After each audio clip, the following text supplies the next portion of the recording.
Muy bien, bueno, pues el día de hoy vamos a tocar un tema muy interesante, muy importante en el entendimiento de lo que es la Biblia, la Sagrada Escritura. Es el tema de la inspiración bíblica. Bueno, esto nos va a ayudar a entender cómo, Dios es el autor, pero existen hombres, unos hombres a los cuales Dios eligió como autores también de la Sagrada Escritura y vamos a ver cómo. Cuando hablamos de inspiración, por lo regular nos viene a la mente el trabajo de los artistas, que cuando ven algo a su alrededor quedan inspirados para hacer una obra, ya sea musical, poesía, pintura, escultura o un arte urbano. ¿Quién de nosotros puede dudar que Miguel de Cervantes no haya sido inspirado para escribir El Quijote de la Mancha? O que Mozart pudo haber sido inspirado para producir sus sinfonías musicales, grandes obras. Pero también hemos escuchado que los artistas necesitan estar en ciertos lugares, en ciertos ambientes de silencio o de música para inspirarse. O cuando los artistas de la antigüedad hablaban de la existencia de unas musas, que eran las encargadas de mover el interior de los artistas para producir todas las artes. Todos los seres humanos también recibimos inspiración para nuestras diferentes actividades de la vida. Podemos inspirarnos para realizar un buen trabajo, para desarrollar un proyecto. Podemos inspirarnos para decorar nuestra casa, para arreglarla, para construirla. Aunque no seamos artistas, nos puede inspirar un atardecer o un paisaje. Nos puede inspirar una canción, una pintura. Nos puede inspirar el amor de una madre o una buena acción entre las personas. Y esta inspiración que nos produce nos puede llevar a expresarnos por medio de la creatividad, a hacer el bien o a cambiar nuestras vidas. Vemos que el tema de la inspiración es muy amplio, pero vamos a aterrizar en nuestro tema de inspiración bíblica. Aunque la inspiración humana, que produce tantas cosas hermosas y produce arte, y que brota de la esencia espiritual que todos los seres humanos contenemos. Todos, hasta los ateos, estamos de acuerdo en que los seres humanos tenemos una esencia espiritual. Hay un espíritu en nuestro interior, que algunos no saben de bien a bien de dónde viene o a dónde va, ni cómo llegó. Nosotros los cristianos sabemos que ese espíritu es dado por Dios desde el momento de nuestra concepción. Y tenemos ahí una analogía bíblica, ¿no? Cuando nos dice el Génesis 2 que Dios crea al hombre y que agarra barro y hace una pequeña figura y dice, insufló en sus narices aliento de vida. Ese soplo a nuestro interior, ahí es donde está este espíritu divino. Y dice el texto, para transmitirle en que sea a su imagen y semejanza. O sea, imagen de Dios. Nosotros tenemos imagen de Dios en cuanto a que contenemos este espíritu. Pues ahí, precisamente en esta parte espiritual de todos los seres humanos, es que podemos nosotros crear. Podemos inspirarnos para crear y hacer cosas. Podemos descubrir, por ejemplo, viendo la naturaleza, que los animales no tienen este don. Los animales pueden hacer cosas, pero las hacen de una manera mecánica. Y son cosas muy hermosas, ¿eh? Vemos los nidos de las aves, que son fabricados, vaya, con una armonía de ingeniería, pero el pájaro lo hace por instinto. No lo está haciendo desde su propia creatividad, desde su propia inspiración. Bueno, pero algo parecido ocurre con el tema de la inspiración bíblica. Y es que sabemos que cuando el pueblo de Israel o las primeras comunidades cristianas experimentaban la presencia de Dios en sus vidas y experimentaban cómo Dios se comunicaba con ellos. Primero, al descubrir estas comunidades, este pueblo de Israel, a un Dios que los protegía, que se les manifestaba, que se revelaba. Este Dios que los iba moviendo y cuidando, haciendo el bien. Y también este Dios que les hablaba. Y que no solamente les hablaba, sino que este Dios buscaba que este mensaje los profetas lo fueran llevando más allá. O a descubrirlo a través de las palabras de los profetas o de los escritos sagrados. Y al fin de cuentas, pues ir transformando las vidas con el poder de la escritura. Todo esto es una presencia de Dios que va hablando de una inspiración en una comunidad, en unos profetas. La Biblia no es fruto de una sabiduría ni de una inspiración humana o literaria, sino que va más allá, porque contiene unas verdades salvíficas reveladas por Dios. Necesitamos ver en qué consiste la inspiración divina bajo la cual pues fue compuesta la escritura, y vamos a distinguir entre una inspiración humana, que es la que tienen los artistas, aunque estos artistas pues también mucho de su inspiración es movida por el espíritu, ¿no? El espíritu interior que Dios nos dio, y por el Espíritu Santo igual también. Pero cuando hablamos de una inspiración bíblica, entramos a otro nivel. Es una inspiración divina, una inspiración que viene de Dios de una manera más contundente. Así que entre las inspiraciones humanas y las inspiraciones divinas hay una gran diferencia, pero nos ayuda a entender unas a las otras, ¿no? Cuando vamos nosotros analizando nuestras propias inspiraciones humanas, podemos más o menos irnos dando cuenta de cómo funciona la inspiración divina.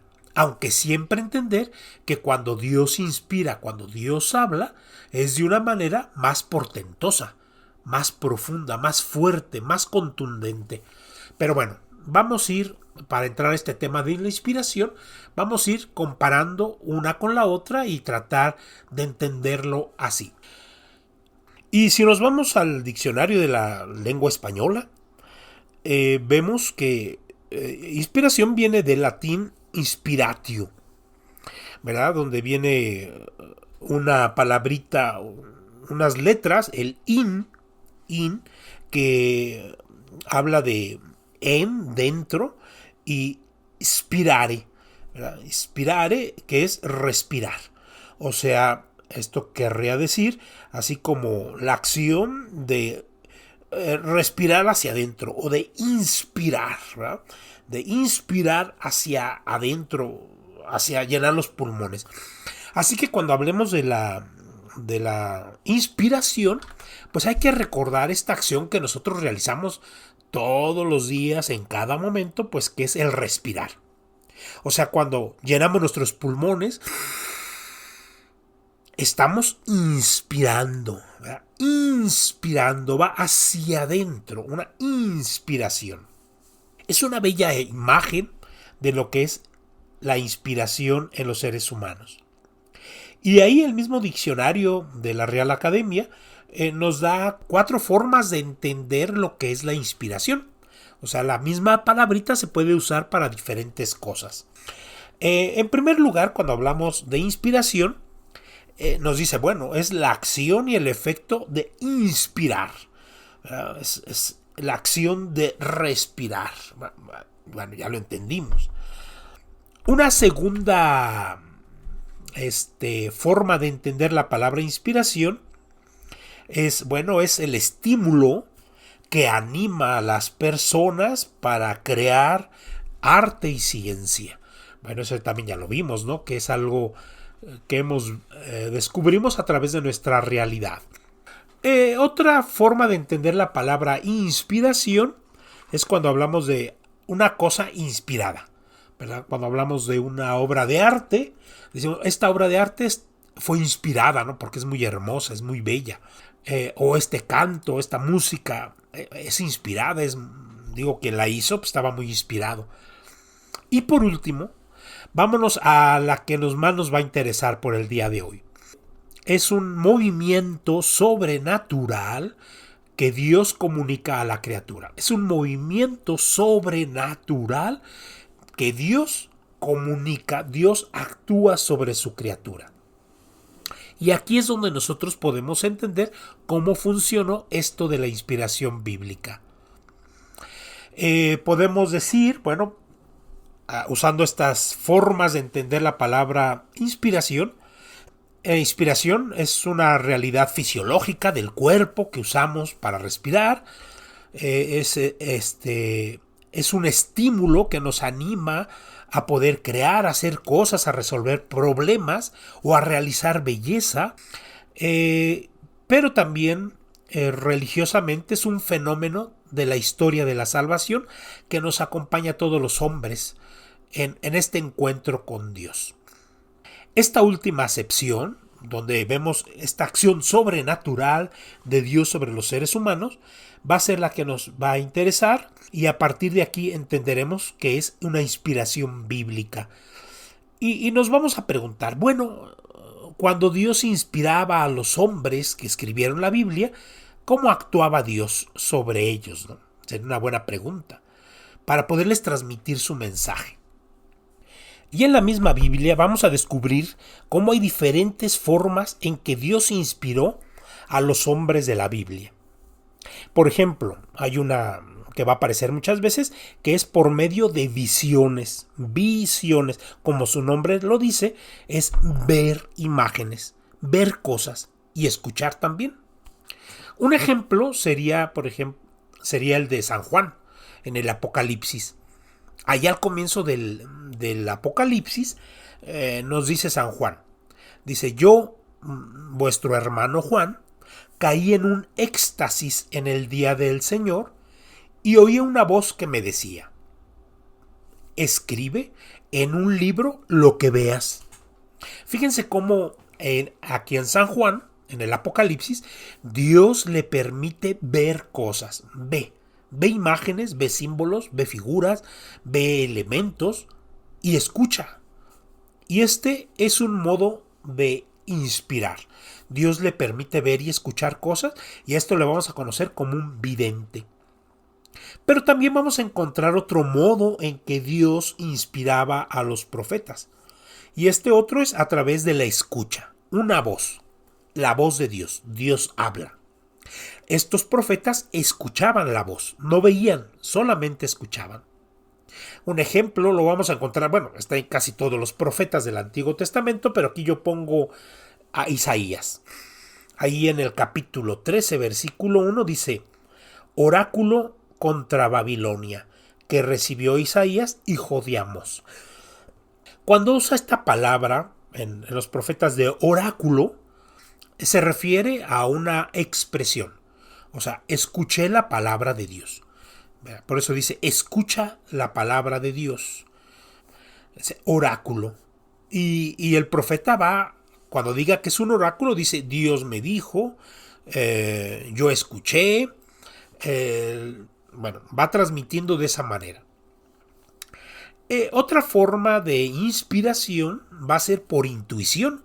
Y esta, a lo mejor nosotros no hemos visto nada, ¿verdad? Así sobrenatural, tampoco hemos escuchado la voz de Dios, pero la que sigue, esta inspiración por intuición, nosotros sí la hemos experimentado, ¿verdad? De una o de otra manera. Claro que en los escritores bíblicos esta inspiración es más fuerte. Y que vamos a un ejemplo que aquí yo les quiero poner sería el caso de San Pablo. Aquí pongo un pequeño texto de la primera carta a los Corintios, capítulo 7, versículo 12, donde San Pablo nos dice, en cuanto a los demás, digo yo, no el Señor. Si un hermano tiene una mujer no creyente y ella consiente en vivir con él, que no se divorcie de ella. O sea, a lo que voy no es el tema del divorcio, sino que el mismo Pablo deja muy claro desde el principio de su mensaje. Dice, este mensaje lo digo yo, no el Señor. Aunque San Pablo diga que este mensaje no lo dijo el Señor, pues este mensaje es inspirado por Dios. O sea, Dios se lo transmitió, aunque él, en este caso Pablo, no haya escuchado el mensaje claro de parte de Dios, pero Dios se lo inspiró de una manera sutil, por intuición. Vamos a descubrir otros modos de inspiración dentro de los escritores sagrados, que también nosotros hemos llegado a experimentar en algún momento de nuestra vida, como pueden ser las mociones, las deducciones. A veces sacamos deducciones lógicas y a veces ahí hay una inspiración, o también por medio del discernimiento. Analizamos la realidad, analizamos mi vida, analizamos qué está pasando y puedo yo deducir algo, ¿no? A través de estas pequeñas discernimientos. Bien, la inspiración divina es como nos lo explica el Vaticano II. Es una acción sobrenatural de Dios sobre las facultades y talentos de los escritores humanos, elegidos para la composición de los libros sagrados. O sea, Dios actúa de una manera sobrenatural sobre estos autores sagrados. Y en el Vaticano II nos da un pequeño texto que nos va a ayudar a entender este tema de la inspiración. Y nos dice en el documento Dei Verbum numeral 11 del Vaticano II, dice: la Santa Madre Iglesia, según la fe apostólica, tiene por santos y canónicos los libros del Antiguo y del Nuevo Testamento en todas sus partes, porque escritos bajo la inspiración del Espíritu Santo. ¿Verdad? Dice, tiene por santos y canónicos los libros del Antiguo y Nuevo Testamento con todas sus partes, porque escritos bajo inspiración del Espíritu Santo. ¿Por qué la Iglesia acepta todos los libros del Antiguo y del Nuevo Testamento que están en nuestras Biblias? Porque la Iglesia descubrió que estos libros están inspirados por el Espíritu Santo. Fueron escritos bajo inspiración del Espíritu Santo. O sea, la Iglesia no decidió qué libros sí entraron a la Biblia y cuáles no, por un capricho de algún papa o de algún sacerdote, no. Sino que la Iglesia hace un discernimiento, un análisis, investiga y descubre qué libros sí están inspirados y cuáles no. Y los que no están inspirados, como son los evangelios apócrifos, no entran. Y los que sí están inspirados por el Espíritu Santo, sí entraron a nuestras Biblias. Continúa el texto diciendo, están inspirados por el Espíritu Santo y tienen a Dios como autor. Y como tales, se le han entregado a la misma Iglesia. Pero para la redacción de los libros sagrados, Dios eligió a hombres que utilizó usando sus propias facultades y medios, de forma que obrando Él en ellos, escribieron como verdaderos autores todo y solo lo que Él quería. En este texto bien interesante nos dice, en primer lugar, los libros de la Biblia que han sido inspirados por el Espíritu Santo tienen a Dios como autor. ¿Quién es el autor? Dios. Pero después dice el texto de la Dei Verbum del Vaticano II, dice, pero Dios eligió a hombres que utilizó. Dios elige a unos hombres y estos hombres usan sus propias facultades y medios. Estos hombres usan sus propias capacidades, ¿verdad? O sea, Dios no los convierte en máquinas de escribir, sino que Dios te elige, te inspira, y esta persona que fue elegida usa sus talentos, usa sus conocimientos, sus estudios, si estudió o no estudió, su cultura, y el hombre, el profeta, va escribiendo usando sus capacidades. Por eso dice, de forma que obrando Dios en ellos, escribieron como verdaderos autores. Así que la Iglesia nos dice, estos autores sagrados, estos escritores sagrados también son autores. ¿Quién es el autor principal? Dios, porque le inspira. Pero existen unos autores humanos que también plasmaron en la escritura, pues de acuerdo a sus medios. ¿Y cómo actuó Dios sobre estos autores sagrados?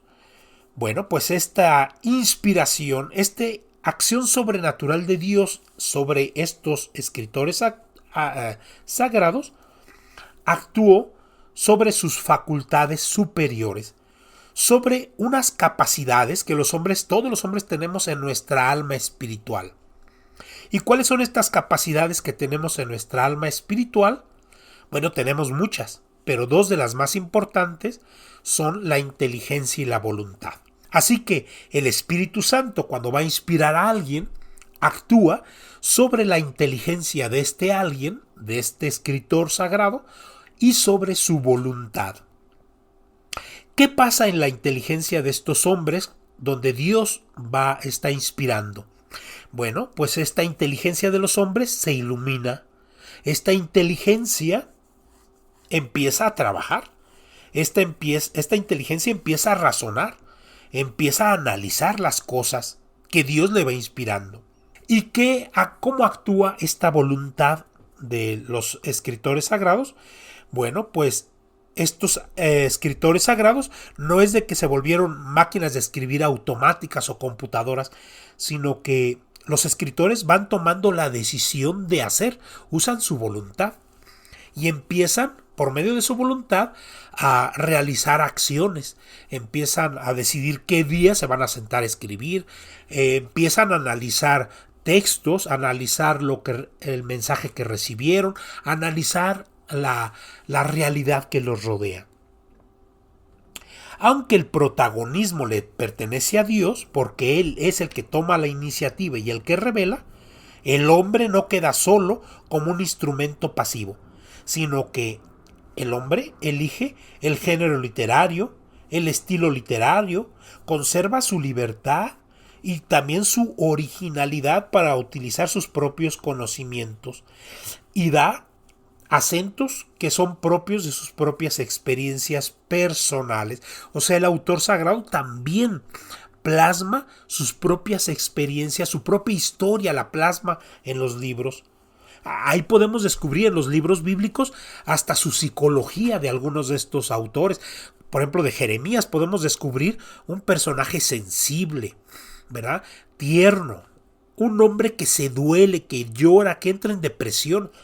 Eso lo podemos descubrir porque el autor sagrado, como Jeremías, está plasmando su propio ser. Plasma su entorno cultural, su perfil humano. Es verdadero autor del escrito porque él aporta sus cualidades y también sus limitaciones. Así que también algunos errores del mismo autor sagrado pues los puede haber plasmado en la Biblia. ¿Cómo qué puede ser? Puede ser que estos autores sagrados que en su época veían cómo la ley que regía era la del talión, la ley de la venganza, así por eso estos autores plasmaron en el Antiguo Testamento sobre todo estas expresiones de la venganza de Dios. Pero es porque ellos era lo que veían, era lo que ellos entendían de la realidad. Como un ejemplo podemos poner en el Evangelio de Lucas, ¿no? Al principio del Evangelio de Lucas, el mismo Lucas nos dice, puesto que muchos han intentado narrar ordenadamente las cosas que se han desarrollado entre nosotros, dice Lucas, he decidido yo también, después de haber investigado diligentemente, escribírtelo en su orden, querido Teófilo.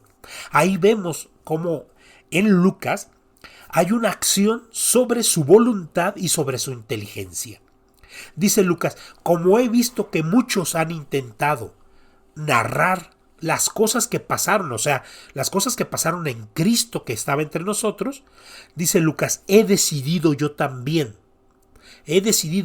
después de haber investigado, o sea, ahí está la acción de la voluntad, he decidido, es una acción de la voluntad, he decidido yo también después de haber investigado, o sea, Lucas investigó, es una acción de la voluntad y de la inteligencia. Investigar es una acción de la voluntad y la inteligencia. Cuando me voy a poner a investigar, pues le pienso y me pongo a hacerlo. Y dice Lucas, escribírtelo en su orden. El ponerse a escribir es una acción de la inteligencia. La inspiración bíblica quiere decir que todos los libros de la Biblia fueron escritos bajo el directo influjo y asistencia del Espíritu Santo. Por eso la Biblia tiene a Dios como autor. Bueno, pues por último, podemos decir que Dios desarrolló unas acciones muy propias sobre estos autores sagrados. ¿Y cuáles son? Bueno, el Espíritu Santo actúa sobre estos autores sagrados de tres maneras. Uno, les ilumina el entendimiento, la inteligencia, para que comprendan lo que Dios quiere decirles. Dos, el Espíritu Santo les mueve la voluntad para que escriban todo y solo lo que Dios quiere. Y tres, cuida para que no se equivoquen en nada de lo que tiene que ver con la salvación de los hombres, aunque a veces en la Biblia encontremos algún error de geografía o algún error de biología, de geografía, de botánica, pero aunque tenga algunos errores humanos que son propios del autor sagrado, en el mensaje de salvación no hay error. Y no olvidemos que la Biblia no es un libro donde puedan buscarse y encontrar datos de historia o de geografía o datos científicos del origen del universo. El autor sagrado no le interesa la verdad histórica o geográfica, sino una enseñanza religiosa sobre el sentido de la vida humana, en relación con Dios, a fin de que el hombre llegue a salvarse.